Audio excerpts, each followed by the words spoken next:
Hello guys, नमस्ते, सत श्री अकाल, कीम छो, आदाब, राधे राधे। स्वागत है आप सभी का मेरे YouTube channel sports prediction expert UK पे, जहां पे मैं आपका होस्ट और आपका दोस्त उमेद किशन पेश हूं एक और गजब के डिटेल एनालिसिस वीडियो के साथ, जहां हम कवर करने वाले हैं बिग बैश लीग सीजन 14 का मैच नंबर 7 जो कि खेले जाने वाला है Hobart hurricanes versus Perth scorchers के बीच में।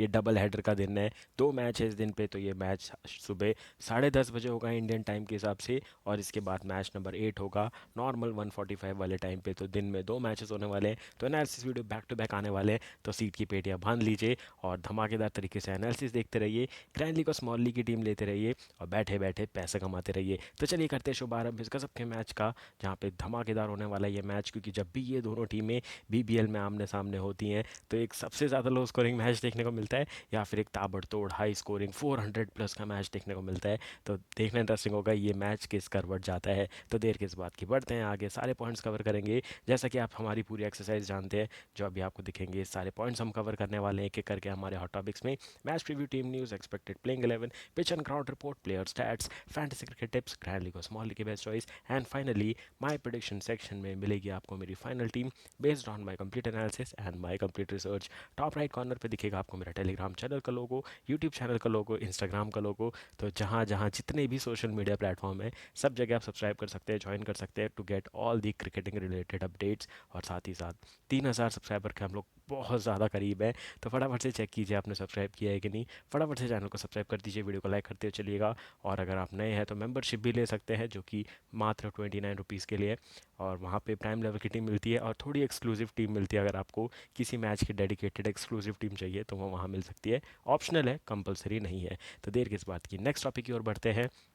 देख लेता है सबसे इंपॉर्टेंट चीज़, जो कि है दोनों टीमों का स्क्वाड, जहाँ पे बहुत ज़्यादा पैसे खर्च किए कुछ प्लेयर्स को रिटेन करने के लिए और कुछ को अपना स्क्वाड में वापस से पुल इन करने के लिए, क्योंकि बहुत ज़्यादा बोली लग रही थी ताबड़तोड़। पर्स स्कॉचेस जैसे कि बहुत ज़्यादा सक्सेसफुल टीम जानी जाती है बीबीएल की, इनके पास एस्टन एगार अभी भी बने हुए हैं। देन फिल एलन है इनके पास, जो कि फ्रॉम न्यूजीलैंड है।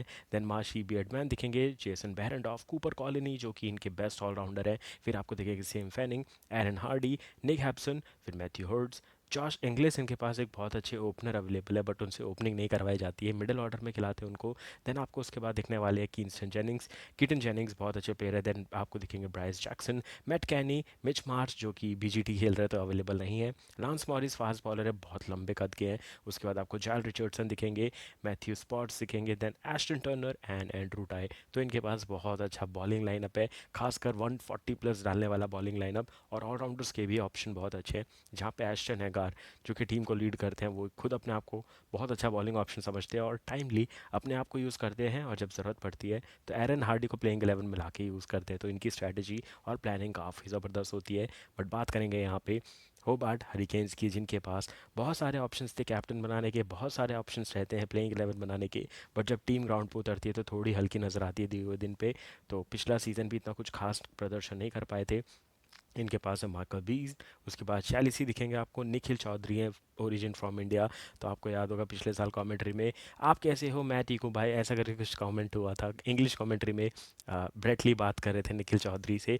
उसके बाद टिम डेविड, पैडी डूली, जेक डारन, देन नेथन एलिस हैं इनके नए कप्तान। उसके बाद आपको पीटर होसोग्लू दिखेंगे, जो कि हाथ में लगभग 15 बॉल घुमाते हैं हाथ में, फिर जाके अपने लेग स्पिन करते हैं। फिर आपको शाय होप दिखेंगे, इनकी टी20 में डिमांड थोड़ी ज़्यादा बढ़ चुकी है। देन कैलब जोएल्स, क्रिस जॉर्डन इनके पास एक अच्छे बॉलर हैं, और क्रिस जॉर्डन सिर्फ बीबीएल में अच्छा खेलते हैं, उसके बाद कहीं की भी फ्रेंचाइज क्रिकेट में वो अच्छा नहीं खेलते। उसके बाद बैन मैकडॉर्मेट है, जो कि ओपनिंग करते हुए नजर आ सकते हैं। देन रायले मेरेडिथ है, जो कि 145 प्लस डालते हैं। उसके बाद आपको मिच ओवन दिखेंगे, फिर आपको वकार सलेम खेली दिखेंगे, बिली स्टैनलिक दिखेंगे, देन मैथ्यू वेट जो कि ओपनिंग करेंगे प्लस विकेट कीपिंग करते हुए नजर आएंगे। देन चार्ली वकीम एंड मैकराइट देखने को मिलेंगे आपको इन दी स्क्वाड फॉर होबार्ट हरिकेन। तो ये था स्क्वाड, बट हमारे लिए इंपॉर्टेंट क्या है, हमारे लिए जानना इंपॉर्टेंट है कि क्या हो सकती है प्लेइंग 11। तो चलिए फटाफट से डिस्कस कर लेते हैं playing 11 for both the teams, जहां शुरुआत होने वाली है होबार्ट हरिकेन से। मैथ्यू वेड विकेट कीपिंग करेंगे प्लस ओपनिंग करेंगे विद मैथ्यू ओन। देन शाय हो पाएंगे एट नंबर 3। उसके बाद बैन मैकडॉर्मेथ, मेरे हिसाब से इनको ओपनिंग करनी चाहिए, जिस हिसाब से इनके पास एक्सपीरियंस है और जितने साल से ये बीबीएल खेल रहे हैं उसके हिसाब से थोड़ा फियरलेस अप्रोच रखने के चक्कर में ऊपर भेजा जा सकता है, बट वो भी सोचा जाता है कि नीचे पावर सर्ज आएगा तो प्लेयर होने चाहिए। इसलिए निखिल चौधरी, टिम डेविड और क्रिस जॉर्डन के साथ बेन मैकडॉर्मेट रहते हैं नीचे के लिए, कि जब कभी भी लेना हो पावर सर्ज तो ये लोग अवेलेबल रहे। तो इस सोच से उनको टू डाउन रखा गया है। देन नेथन एलिसन के कप्तान, फिर रायले मैरिडिथ, उसके बाद आपको दिखेंगे बिली स्टैनलेक एंड वकार सैलम खेल। तो ये बहुत अच्छा स्क्वाड है, बट मैच नहीं जीत रहे लगातार। अगर मैं बात करूँ पिछले सीज़न से लेकर अभी तक, यहाँ भी हार के साथ शुरुआत हुई है, जहाँ पे मेलबर्न रेनेगेट्स ने इनको मात्र 74 पे ऑल आउट किया था और वहाँ से मैच ही खत्म हो गया था। 75 डिफेंड हो ही नहीं सकता था। फिर भी 9वें ओवर में चेज़ किया मेलबर्न रेनेगेट्स ने और 6 विकेट से हार के आ रही हो होबार्ट हरिकेन्स। वही बात करेंगे पर्थ स्कॉचर्स की, तो Phil Allen from New Zealand opening करते नजर आने वाले हैं कीटन जेनिंग्स के साथ। कूपर कॉलोनी एज एन ऑलराउंडर खेलते हैं, बट ओपनिंग भी कर सकते हैं, वन डाउन भी खेल सकते हैं, फिनिशिंग रोल भी प्ले कर सकते हैं, या फिर 7 8 9 पे जब पावर सर्ज डिले करना हो तो वहाँ भी आके बैटिंग कर सकते हैं और पूरे 4 ओवर की बॉलिंग भी कर सकते हैं। पिछले साल इनको इंजरी हुई थी और हमने देखा था, अभी जब पाकिस्तान का टूर हुआ था, इनको एक वनडे मैच में मौका, T20 मैच में मौका भी दिया गया था। इनको रिस्ट पे बॉल लगी थी, उसके बाद ये नहीं खेले तो सीरीज़ में, तो रिकवर करके आ रहे हैं और अच्छा हेल्दी रिकवर नज़र आ रहे हैं पूरी तरीके से। फिर मैथ्यू हर्ट्स इनके पास, देन एस्टन एगार दी कैप्टन, देन निक हॉब्सन। एस्टन एगार जो कि मुझे लगता है कि ज़्यादा उनके हाथ में वेरिएशन नहीं है, ज़्यादा स्ट्रेट एंड वन डालते हैं, बट वो इफेक्टिव है ऑस्ट्रेलिया में, क्योंकि हमने देखा है नेथन लायन भी ज़्यादा टर्न नहीं करते हैं, उनकी लाइन और लेंथ ज़रूरी होती है। एक ही बॉलर है जो टर्न करता था, वो थे शेन वॉन, और उसके बाद अभी एडम जैम्पा। इसके बीच में जितने भी स्पिनर खेले ऑस्ट्रेलिया के लिए, वो अगर आप आपको मैकडॉर्मेट याद होंगे, बहुत सारे ऐसे बॉलर हैं जो कि स्पिन करना चाहते थे, उनके हाथ से होती नहीं थी। तो ये एडम जैम्पा और शेन वॉन, यही दो स्पिनर याद रहेंगे आपको भी, जो कि अच्छी खासी टर्न करते थे। गूगली, स्लोअर वन, नकल बॉल, सब कुछ दिखेगा। बाकी तो ऐसे ही आते हैं एक्शन के साथ, स्ट्रेट एंड वन डाल के जाते, फ्लिपर डाल के जाते, और ज़्यादा वेरिएशंस नहीं है। उसके बाद जार्ड रिचर्डसन, एंड उठाए, जेसन बैरेंडॉफ एंड लांस मॉरिस देखने को मिलेंगे आपको इन दी प्लेइंग 11 फॉर पर्थ स्कॉचर्स। बढ़ते हैं आगे, होबार्ट हरिकेन्स के होम वेन्यू पे होने वाला ये मैच। ये होने वाला है बेलीवेयर ओवल, होबार्ट में, जाके हमने पिच देखी है भाई, यहाँ बहुत लंबे लंबे छक्के मारते हैं। और अगर आपको याद हो, यहाँ का एक international match, India versus Sri Lanka, Commonwealth series, triangular series, India Sri Lanka Australia. India को 322 या 24 का टोटल चेस करना था इन 36 ओवर्स। विराट कोहली छक्के पे छक्के लगा रहे थे, मलिंगा की यॉर्कर पे फ्लिक पे छक्का मारा था, वो इसी होबार्ट की पिच पे आया था। अगर आप चाहो तो अभी भी जाके किसी प्लेटफॉर्म पे, यूट्यूब पे भी देख सकते हो वो हाईलाइट्स, क्या शानदार मलिंगा को वो फ्लिक पे छक्का मारा था यॉर्कर पे। और इंडिया ने 36 ओवर में 322 या 324 चेज़ किया था। तो वो एक आइकॉनिक रन चेज़ था जिसको करना था अगर फाइनल खेलना था कॉमनवेल्थ का, जो कि ट्रायंगुलर सीरीज़ हुआ करती थी ऑस्ट्रेलिया में उस टाइम पे।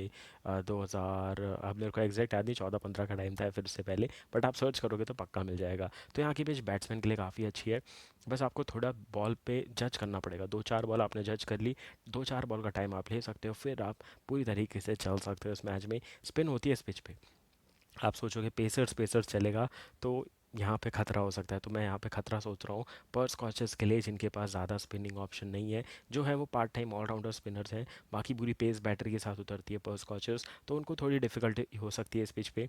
175 टू 200 बन सकते हैं। 200 पार जाने के लिए मेरे को दोनों बॉलिंग लाइनअप अगर मैं कंपेयर करूँ तो नहीं है, मतलब 200 तो पीट ही नहीं सकते, इतनी अच्छी बॉलिंग लाइनअप है। एक तरफ रायले मैरिडिथ, नेथन एलिस दिखेंगे, तो यहाँ पे आपको दिखने वाले एंड्रू टाई जो कि गजब की बॉलिंग करते हैं, चार्ल्स रिचर्डसन इनके पास। तो दोनों तरफ बॉलिंग ऑप्शंस बहुत अच्छे हैं, तो 200 प्लस तो मेरे को नहीं लगता बनने वाले हैं।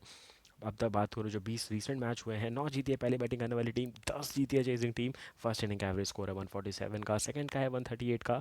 टॉस जीतो बॉलिंग करो, क्योंकि यहाँ पे दिन वाले मैच में चेज़ होता है, ये उल्टा होता है। यहाँ पे दिन वाले चेज़ होता है, रात वाले मैचेस में चेज़ कम होते हैं। तो क्रूशल ये भी हो जाता है कि डे मैच है या डे नाइट मैच है, तो ये पूरी तरीके से डे मैच होने वाला है। तो यहाँ पे पिच ड्राई होती चलेगी, और ड्राई होते होते इतनी अच्छी हो जाएगी कि बाद में आप बैटिंग अच्छी कर सकते हो और पहले सीम को मदद हो जाएगी। तो आपको दोनों इनिंग में आपको जो बेस्ट हो सकता था वो मिलने वाला है। टॉस जीतो बॉलिंग करो, याद रखने वाला पॉइंट, क्योंकि इससे हमारी टीम बनेगी फाइनली, जो हम टीम बनाएंगे। बात करेंगे विन परसेंटेज की, तो मैंने यहाँ चेंज करना है तो कलर नहीं चेंज हुआ है बस। स्कॉचर्स 55% और होबार्ट हरिकेन्स 45%। इसका मतलब सीधा है, पर स्कॉचर्स 2 में से 2 मैच जीतेगा, होबार्ट हरिकेन 2 में से 2 मैच हारने वाला है।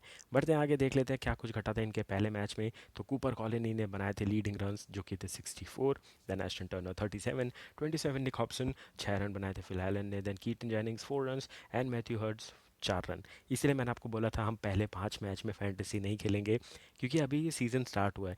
कौन प्लेयर पीक कर जाएगा वो हम दूसरे या तीसरे मैच से डिसाइड कर सकते हैं। पहले मैच से जो आपको टीम बना के दे रहा है वो बेवकूफ़ बना रहा है, पहले से बता रहा हूँ आपको। क्योंकि ये बहुत बड़ा सीज़न है, 40 मैच का सीज़न होना, और उसमें आप पहले मैच से जीएल जिता दो, ये बहुत मुश्किल होता है। तो एक एक मैच का मैंने इसीलिए बोला हम वार्म अप करेंगे, उसके बाद तबाही मचाने वाले हैं। बॉलिंग में जाल Richardson 3 wicket, 2 wicket lance Morris के नाम, जेसन बेरेंडॉफ के नाम पे 1 विकेट, एस्टन एगार और कूपर कॉलोनी को एक एक विकेट मिली थी। कूपर कॉलोनी गजब के फॉर्म में है, बहुत ही जल्दी इनको आप देखेंगे ऑस्ट्रेलिया से तीनों फॉर्मेट में क्रिकेट खेलते हुए, क्योंकि इनके पास एलिगेंट प्लेयर हैं और टाइमिंग के धनी हैं, और साथ ही साथ मतलब नेचुरल क्रिकेटर जो होता है ना, जो सिचुएशन अच्छे से पढ़ता है। बहुत प्लेयर आपने देखे होंगे जो परफॉर्मेंस अच्छा करते हैं बट सिचुएशन रीड नहीं करते। उसका बेस्ट एग्जांपल है जेक फ्रेजर मैकर्क, जिनको मैं नेक्स्ट ग्लेन मैक्सवेल 2 साल से बोलता आ रहा हूँ, पिछले 2 साल के बीबीएल को देखते हुए। उनके पास भी है गेम प्लान, सबके पास होता है, स्ट्रैटेजी सबके पास होती है, शॉट सेलेक्शंस थोड़ा कभी कभी ख़राब हो जाते हैं, और सिचुएशन को खेलना हर क्रिकेटर की बात नहीं होती। तो कूपर कॉलोनी उनमें से एक है जिन जो सिचुएशन को देख के खेलते हैं, तो मुझे लगता है इनका क्रिकेटिंग करियर लंबा होने वाला है। बढ़ते हैं आगे, देख लेते हैं हमारा नेक्स्ट इंपॉर्टेंट टॉपिक जो कि है होबार्ट हरिकेन का प्लेयर स्टैट्स, जहां Nathan Ellis surprisingly leading run scorer रहे हैं होबार्ट हरिकेन के 35 रन के साथ। The captain Shai Hope 13 run, Matthew आपको फिर माइकल ओवन दिखेंगे विद 10 रन, उसके बाद मैथ्यू वेड के 5 रन, बिली स्टैनले के 4 रन और निखिल चौधरी के 2 विकेट। ये क्यों हुआ? क्योंकि 74 या 76 पर ऑल आउट हुई होबार्ट हरिकेन पिछले मैच में। नेथन एलिस ने 2 विकेट लिए, रायले मैरिडिथ ने 1 विकेट लिया, और बिली स्टैनले, ये तीनों पेसर्स ने विकेट लिए। और इनकी बॉलिंग स्ट्रेंथ है, तो ये बात इनको मान के चलनी पड़ेगी कि आपको बॉलिंग में स्ट्रेंथ ज़रूर है बट आपको हर मैच बॉलिंग नहीं जिताएगी, इस बात पे ध्यान देना पड़ेगा होबार्ट हरिकेन्स को। तो इसी के बेसिस पे बनेगी हमारी फाइनल टीम। तो चलिए देख लेते हैं कि हमारी ग्रैंड लीग और स्मॉल लीग की टीम। लेफ्ट में दिखेगी ग्रैंड लीग की टीम, जहाँ पे आपको दिखेंगे Phil Allen in the wicket keeping section. बल्लेबाजी में एस्टन एगार, एस्टन टर्नर दिखेंगे विद टिम डेविड। दोनों एक तरीके से फिनिशर रखे हैं मैंने। ऑलराउंडर्स की सेक्शन देखोगे तो 3 ऑलराउंडर्स, एशन एगर, कूपर कॉलोनी एंड माइकल ओवन। और बॉलर्स में मैंने 5 बॉलर्स रखे हैं, Andrew Tye, Jhye Richardson, then Riley Meredith, फिर आपको देखेंगे नेथन एलिस, एंड देन आपको लांस मॉरिस देखने वाले हैं। कैप्टन के यहाँ पे फटाफट से 2 इंटरेस्टिंग चॉइस देख लीजिए, जो कि है एस्टन टर्नर, एंड आपको विकेट कीपर में देखेंगे फिल एलन। वाइस कैप्टन की 3 चॉइसेस है, ध्यान से देखो, एंड्रू टाई और नेथन एलिस के बीच में एक वीसी रखा है मैंने, तो उन दोनों में से किसी एक को बना सकते हैं, या फिर एक ऑब्वियस चॉइस है माइकल ओवन, जो कि एक बहुत अच्छे ऑलराउंडर साबित हो सकते हैं इस मैच में। बात करेंगे स्मॉल लीग की टीम की, तो विकेट कीपर में मैंने भर दिए तीनों wicket keeper, Matthew Wade, then McDermott, और उसके बाद शाय होप। बल्लेबाजी में सेम मैंने रखा है एस्टन टर्नर को, बट उनके साथ इस बार मैंने हॉब्सन को चेंज किया है। उनको आप ले सकते हैं। उसके बाद ऑलराउंडर्स में आपको दिखने वाले हैं क्रिस जॉर्डन एंड कूपर कॉलोनी। बॉलिंग में मैंने 4 ऑप्शंस रखे हैं, जहाँ पे आपको बैरेंटॉफ दिखेंगे, रिचर्डसन दिखेंगे, Nathan Ellis and lance Morris दिखने वाले हैं। कैप्टन की 3 चॉइसेस दिखेंगे, ऊपर मैथ्यू वेड दिखेंगे with Ben McDermott, and then Cooper कॉलोनी। वाइस कैप्टन की यहाँ पे 3 चॉइसेस हैं, चार्ल रिचर्डसन, फिर आपको जेसन बैरेंटॉफ एंड नेथन एलिस दिखने वाले हैं।